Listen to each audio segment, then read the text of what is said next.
আসসালামু আলাইকুম। সবাই কেমন আছেন? আশা করি সবাই ভালো আছেন। আজ আপনাদের জন্য নিয়ে এসেছি গল্পের ৪ নম্বর পর্ব। আশা করি গল্পটি আপনাদের ভালো লাগবে। তাহলে চলুন শুরু করা যাক। আপনার বাড়ি, আপনার ঘর, সব কিছু আপনার। তাহলে আমি বলার কে? আমি তো এই বাড়ির ২ দিনের অতিথি। আজ আছি, হয়তো কাল নেই। আমার কথা বলা শেষ হলে হঠাৎ জিলু রেগে গিয়ে আমাকে থাপ্পড় মারতে উদ্যত হয়। আমি তো ভয়ে চোখ বন্ধ করে নেই। কিন্তু না, মুখের কাছে হাত এনে থাপ্পড় না মেরে হাত মুঠিবদ্ধ করে দাঁত মুখ খিচে চোখ বন্ধ করে রাগটা হজম করে নেয়। আমি ভয়ে তখনও চোখ বন্ধ করে আছি। এদিকে ওনার বন্ধু লাইনে আছে। সে বারবার বলে যাচ্ছে, কিরে, কি হলো? এই মধুর কণ্ঠের অধিকারিণী কে রে? কথা বলছিস না কেন? আরও নানান কথা বলতে লাগলো। অন্যদিকে উনি চোখ খুলে যখন দেখলো আমি ভয়ে চোখ বন্ধ করে আছি, সেই সুযোগটাকেই আবার কাজে লাগালো। আমাকে বুঝতে না দিয়ে আচমকা আমার চুলের মুঠি শক্ত করে ধরে আমার ঠোঁটে ঠোঁট ডুবিয়ে দিল। আচানক এমন আক্রমণে আমি ঠিক বুঝতে পারছি না আমি কি করব। এদিকে উনি আমার ঠোঁট জোড়া আঁকড়ে ধরে কামড়াতে শুরু করেছে।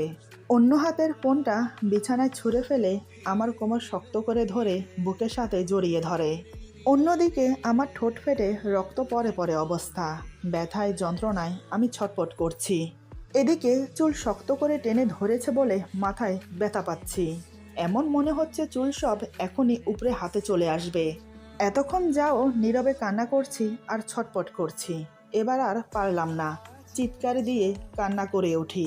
কিন্তু কোনো লাভ হলো না, কারণ আমার ঠোঁটজোড়া ওনার মুখের ভেতর। আমার চিৎকার গো গো শব্দ হয়ে বেরিয়ে এলো শুধু। রাগের মাথায় একটা মানুষ কি করতে পারে আমার আইডিয়া ছিল না। আজ ওনাকে দেখে কিছুটা হলেও আইডিয়া হয়েছে। ব্যথায় আমার কলিজাটা ছিঁড়ে যাচ্ছে। ঠোঁট কেটে রক্তের ধারা চিবুক বেয়ে গলা বেয়ে বুকের ভেতর প্রবেশ করছে। সেদিকে ওনার কোনো হোশ নেই। উনি আমাকে এতটাই শক্ত করে চেপে ধরে রেখেছে, মোট কথা আমি নড়তেও পারছি না। একটা মানুষের শরীরে এতটা শক্তি থাকে আমি ভাবতেই পারিনি। আমি আর পারছি না, নিস্তেজ হয়ে আসছে আমার শরীর। আমার দম যেন ফুরিয়ে আসছে। ধীরে ধীরে আমি চেতনা হারাতে শুরু করলাম। একসময় অজ্ঞান হয়ে পড়লাম। তারপর কি হলো আমি কিছুই জানি না। যখন আমার জ্ঞান ফিরে তখন সন্ধ্যা। জিলু রুমে ছিল না। নিজেকে আবিষ্কার করলাম কম্বল মুড়ি দিয়ে বালিশে শোয়া অবস্থায়। নিশ্চয়ই এই কাজটা উনি করেছেন। মনে পড়ল সকালের কথা, ওনার ভয়ঙ্কর রূপটার কথা। ঠোঁট জোড়া ফুলে আছে, ঠোঁটের নিচের অনেকটা অংশ কেটে গেছে, মুখে গলায় এখনো রক্ত শুকিয়ে আছে। কিন্তু আমি একটা কথা ভেবে পাচ্ছি না। বাড়িতে কাজের লোক আছে, মা আছে, সকাল থেকে সন্ধ্যা হয়ে গেল, অথচ কেউ আমার তালাশ করল না। দুপুরের খাওয়ার জন্য কেউ জিজ্ঞেস করল না। ব্যাপারটা আমাকে খুব ভাবাচ্ছে। বিছানা থেকে উঠতে চাইতেই বুঝতে পারলাম মাথার চুলের প্রত্যেকটা গোড়ায় গোড়ায় ব্যথায় টনটন করছে। কি অমানসিক নির্যাতনটাই না করলো সকালে। আমি আস্তে আস্তে উঠে ওয়াশরুমে গেলাম। আয়নায় নিজেকে দেখে নিজেই চিনতে পারছি না। এ কি অবস্থা হয়েছে একদিনে আমার। ঠোঁটে হাত দিয়ে দেখি উপরের নিচে দুটো ঠোঁট কেটে গেছে, ব্যথাও করছে প্রচুর।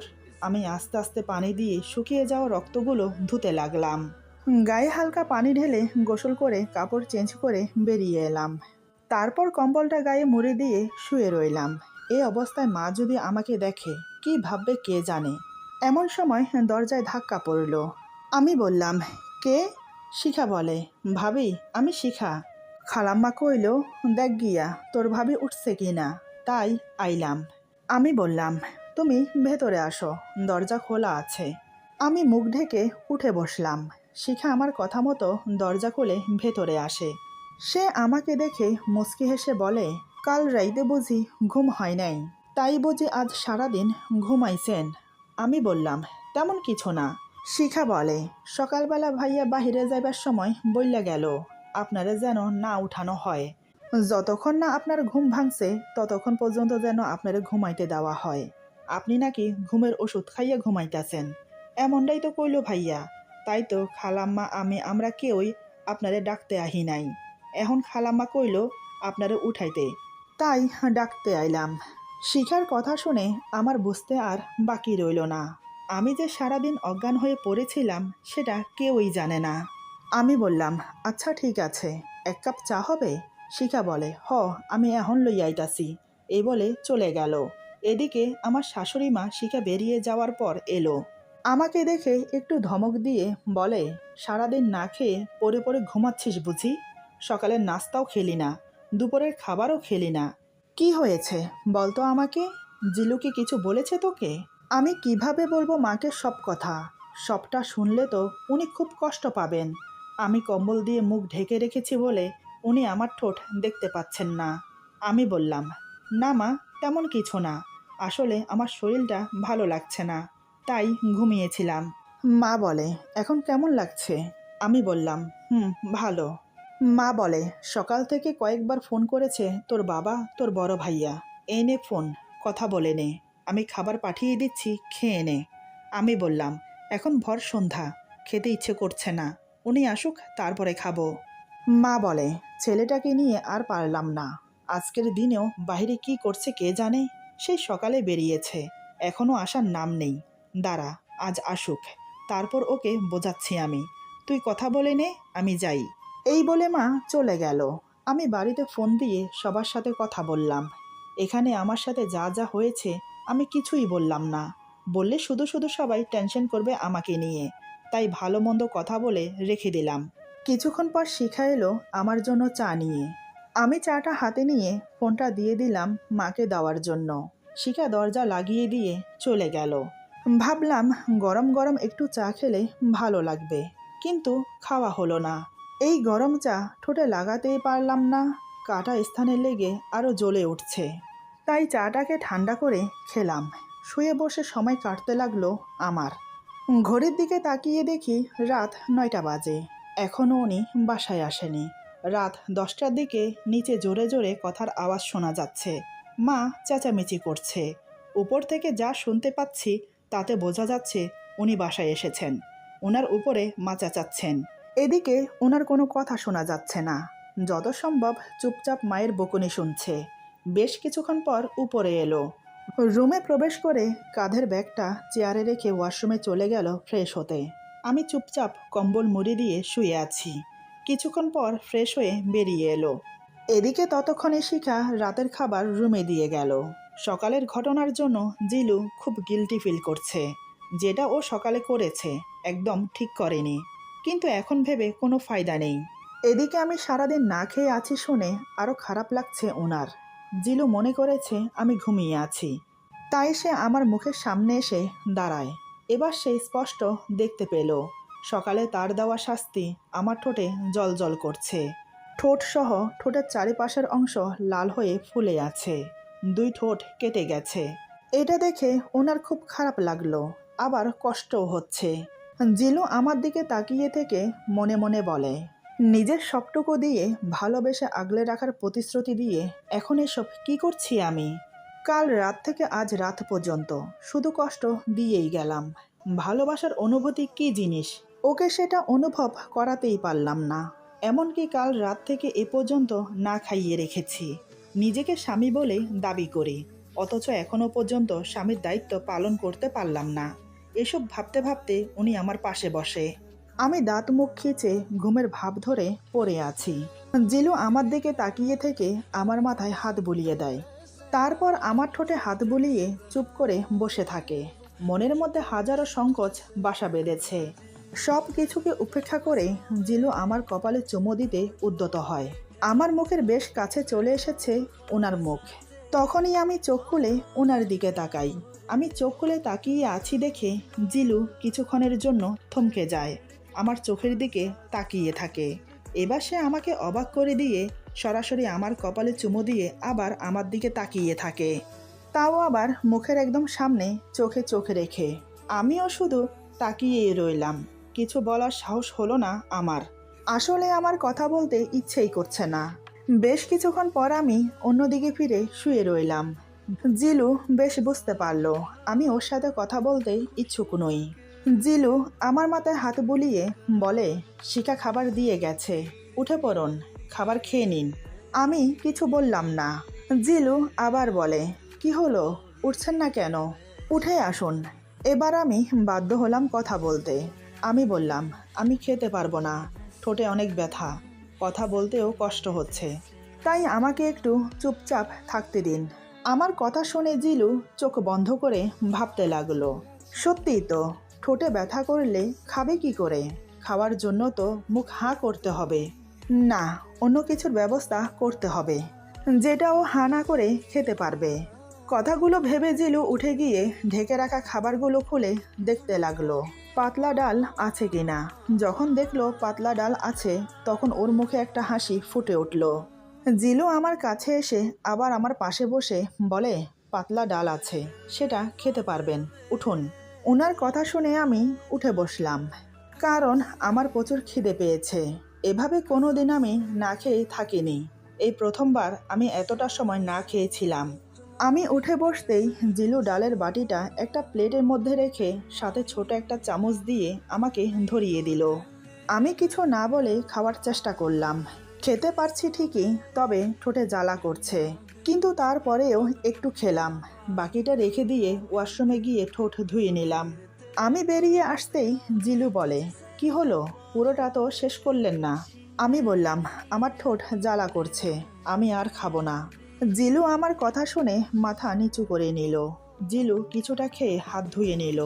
পুরো খাবার কেন শেষ করলো না আমি জিজ্ঞাসা করলাম না। শিখাকে ডাকা হলো সব নিয়ে যাওয়ার জন্য। সে এসে একে একে সব নিয়ে গেল। আমি উঠে নিচে বিছানা করে শুয়ে পড়লাম। আজ জিলু দেখেও কিছু বলল না, সেও চুপচাপ শুয়ে পড়ল। জিলু ঘুমিয়েছে কি না আমি জানি না, কিন্তু আমার ঘুম আসছিল না। ঠোঁটে ব্যথা, পায়ে ব্যথা, সাথে মাথার ব্যথা, সব মিলিয়ে যেন অস্বস্তি একটা কারবার। বেশ অনেকক্ষণ এপাশ ওপাশ করতে করতে ঘুমিয়ে পড়লাম। রাতে মেডিসিন খেয়ে শোয়ার কারণে সকালে ঘুম ভাঙতে দেরি হলো। ঘুম ভাঙতেই চোখ খুলে দেখি জিলু খাটের উপর কাত হয়ে শুয়ে হাতের উপর মাথার ভর দিয়ে আমার দিকে তাকিয়ে আছে। প্রথমে আমি দেখে চমকে উঠি, তারপর অন্যদিকে ফিরে শুতে যাব। তখনই দেখি বালিশের কাছে লাল টুকটুকে একটা ফুটন্ত গোলাপ, সাথে একটা চিরকুট। এসব দেখে আমি ওনার দিকে তাকাতেই উনি মুচকি হাসে। বুঝতে পারলাম এগুলো উনি রেখেছে। এবার আমি ওনাকে অবাক করে দিয়ে বিছানা থেকে উঠে গোলাপ আর চিরকুটটা নিয়ে জানালা দিয়ে ফেলে দিলাম। পরেও দেখলাম না চিরকুটে কি লেখা ছিল। এটা দেখে জিলুর মুখটা কালো হয়ে গেল, সাথে মনেও কষ্ট পেল। জিলু মনে মনে বলে, একটিবার পড়ে তো দেখতে পারতে আমি কি লিখেছি, তারপর না হয় ফেলে দিতে। কেন এত অ্যাটিটিউড দেখাচ্ছ? আমি যে মুখে না বলা কথাগুলো কাগজে লিখে তোমাকে দিয়েছি। কোনো সমস্যা না, আজ থেকে তো মাত্র শুরু করলাম। প্রতিদিন আমি তোমাকে আমার ভালোবাসা এজাহার করব, ঠিক একইভাবে। আমিও দেখি তুমি কত আমাকে এড়িয়ে যেতে পারো। কথাগুলো ভেবে আমাকে কিছু না বলে ওয়াশরুমে চলে গেল ফ্রেশ হতে। সামনে এক্সাম, তাই এখন কলেজ মিস করা চলবে না। ওয়াশরুম থেকে ফ্রেশ হয়ে বেরিয়ে রেডি হয়ে নাস্তা করে চলে গেল। আমার সাথে আর তেমন একটা কথা হয়নি। এদিকে উনি চলে যাওয়ার পর আমি তাড়াতাড়ি শিখাকে ডাকলাম। শিখা উপরে এসে আমাকে বলে, কি হয়েছে ভাবি, আমারে ডাকলেন কেন? আমি বললাম, তুমি তাড়াতাড়ি বাড়ির পেছনে যাও। আমি কিছুক্ষণ আগে একটা গোলাপ আর চিরকুট ফেলেছি, সেগুলো খুঁজে নিয়ে আসো প্লিজ। শিখা আমার কথা মতো চলে গেল। বেশ কিছুক্ষণ পর চিরকুট আর গোলাপ নিয়ে এলো। আমি ওর হাত থেকে এগুলো নিয়ে ওকে বললাম, খবরদার, এই ব্যাপারে যেন তোমার ভাইয়া না জানে। শিখা বলে, আপনি চিন্তা করেন না, আমি ভাইয়ারে কিচ্ছু কমো না। আমি জানি এই গোলাপ আপনারে ভাইয়া দিছে। আরে, আমার সামনেই তো লইয়া আইলো বাগান থেকে। আমি বললাম, সে যাই হোক, কিন্তু তুমি প্লিজ তোমার ভাইয়াকে বলো না। শিখা আমাকে আশ্বস্ত করে চলে গেল। আমি গোলাপ ফুলটাকে ভালো করে পরিষ্কার করে নিলাম, কারণ উপর থেকে ফেলার কারণে মাটি লেগে গিয়েছিল। এই প্রথম কেউ আমাকে একটা গোলাপ দিল, তাও সেটা নিজের স্বামী। সেটাকে আমি কি করে ফেলে দেই? যদিও আমাদের মাঝে এখনো মনোমালিন্য চলছে, তাতে কি হয়েছে? গোলাপটা তো আমি রাখতেই পারি। বেশ কিছুক্ষণ গোলাপটা হাতে নিয়ে দেখলাম, গোলাপটা খুব সুন্দর, সতেজ আর খুব তাজা।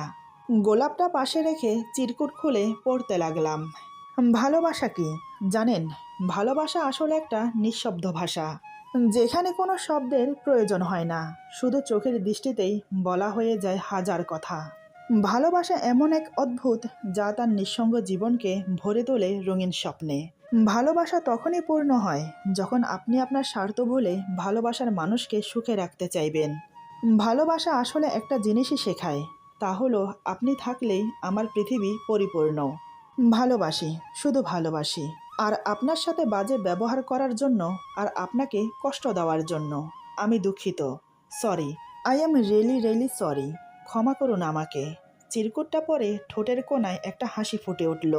এত কষ্টের মাঝেও আমার মুখে হাসি, কারণ এই প্রথম কেউ আমার জন্য কাব্য লিখেছে। আমি চিরকুট আর গোলাপ ফুলটা খুব যত্নে লুকিয়ে রাখলাম, এমন জায়গায় রাখলাম যাতে ওনার চোখে না পড়ে। উনি তো জানে আমি ফেলে দিয়েছি। দুপুর 2টার দিকে উনি বাসায় চলে আসে। আসার সময় আমার জন্য চকলেট নিয়ে আসে, তাও আবার মিমি চকলেট, যেটা আমার খুব পছন্দের। রুমে এসে কাদের ব্যাগ থেকে দুটো মিমি চকলেটের প্যাকেট বের করে আমাকে দিয়ে বলে, এই দুটো আপনার জন্য, প্লিজ এগুলো আবার জানালা দিয়ে ফেলে দেবেন না। আমি ওনার হাতে মিমি চকলেট দেখে খানিকটা অবাক হই, কারণ উনি কিভাবে জানলো যে মিমি চকলেট আমার পছন্দ। আমাকে অবাক হয়ে তাকিয়ে থাকতে দেখে জিলু বলে, কি হলো নিন, আপনার কি চকলেট পছন্দ হয়নি? আপনি কি মিমি চকলেট খান না? আমি কিছু না বলে ওনার হাত থেকে চকলেট দুটো নিলাম। জিলু বলে, ধন্যবাদ চকলেট নেওয়ার জন্য। দুপুরের খাবার খেয়েছেন? আমি 2 দিকে মাথা নাড়িয়ে বুঝালাম, না। জিলু বলে, দিনের 2টো বাজে আর আপনি এখনও খাবার খাননি। আমি ফ্রেশ হয়ে আসছি, তারপর দুজন খেতে যাব নিচে। এই বলে উনি ফ্রেশ হতে ওয়াশরুমে চলে গেল। বেশ কিছুক্ষণ পর ফ্রেশ হয়ে বেরিয়ে এলো। জিলু বলে, চলুন খাবার খেতে। আমি বললাম, আমি যাব না। জিলু বলে, কেন, খিদে পায়নি আপনার? আমি বললাম, এই অবস্থায় আমাকে দেখলে সবাই কি ভাববে? ঠোঁটের এই অবস্থা নিয়ে আমি নিচে যেতে পারবো না। জিলু ব্যাপারটা বুঝতে পেরে নিচে গিয়ে আমার জন্য খাবার নিয়ে এলো, কিন্তু আমি আজও ঠিকমতো খাবার খেতে পারলাম না ঠোঁটের জন্য। শুধু পাতলা ডালটা খেয়ে কোনো রকম পেট ভরলাম। আজ শাশুড়ি মা বাসায় নেই, উনি অফিসে গেছেন। খাওয়া দাওয়ার পর জিলু একটু ঘুমিয়ে নিল। তারপর কলেজের অ্যাসাইনমেন্ট করতে লাগলো, তাও আবার এই রুমে না, অন্য রুমে, পাশে তার স্টাডি রুম। সন্ধ্যা হয়ে এসেছে। সন্ধ্যারও বেশ কিছুক্ষণ পর শাশুড়ি মা বাসায় এলো। বাসায় এসে জিলুকে নিজের রুমে ডেকে নিয়ে গিয়ে বলে, তোর সাথে আমার কিছু কথা ছিল। জিলু বলে, বলো। মা বলে, তোদের বিয়েটা তো এমনি হয়েছে, এখন বিয়েটা ধুমধাম করে দিয়ে সবাইকে জানানো প্রয়োজন। তুই কি বলিস? জিলু বলে, আমি চাই বিয়ের অনুষ্ঠান যাই হোক, সব আমার এক্সামের পরে। এখন আপাতত যদি সে বাড়িতে যেতে চায় তাহলে যাবে, সমস্যা কি? এতে আমার কোনো আপত্তি নেই। মা বলে, ঠিক আছে, যেমনটা তুই চাইবি, যা তাহলে। বৌমা রুমে একা আছে, ওর পায়ের কী অবস্থা এখন? আমি তো সারাদিন অফিসের কাজেই বিজি ছিলাম। জিলু বলে, এখন আপাতত অনেকটা ভালো আছে। এই বলে রুমে চলে এলো। রাতে খাওয়া দাওয়ার পর জিলু আবার পড়ার জন্য চলে গেল স্টাডি রুমে। আমি নিচে বিছানা করে ঘুমানোর চেষ্টা করলাম, কিন্তু ঘুম আসছে না। এবার আমি উঠে বসলাম। ঘড়ির দিকে তাকিয়ে দেখি রাত 11টা বাজে। এদিকে উনি এখনো আসেনি রুমে। মনে মনে ভাবলাম, উঠে গিয়ে দেখি উনি কি করছে। আমি এবার বিছানা ছেড়ে উঠে আস্তে আস্তে উনার রুমের দরজার কাছে গেলাম। রুমের দরজা ভেজানো ছিল। আমি একটু করে খুলতেই ক্যাচ ক্যাচ শব্দ হলো। দরজার শব্দ শুনে জিলু পিছনে না তাকিয়ে বলে, কিরে শিখা, তুই এত রাতে এখানে কি করছিস?